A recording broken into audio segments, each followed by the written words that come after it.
अल्हम्दुलिल्लाहि रब्बिल आलमीन।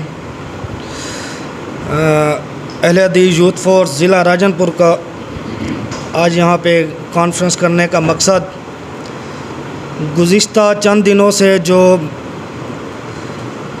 अल्लामा साहिबान के बारे में प्रोपेगेंडा किया जा रहा है, जो कि झूठ पे मबनी है, जिसमें कोई सदाकत नहीं,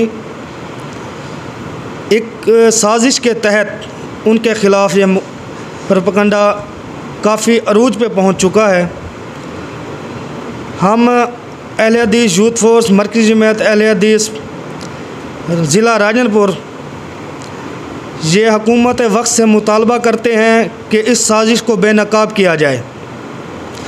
जो लोग इसमें मुलव्विस हैं उसको कैफ़रे किरदार तक पहुंचाया जाए और उन्हें करार वाक़ई सज़ा दी जाए।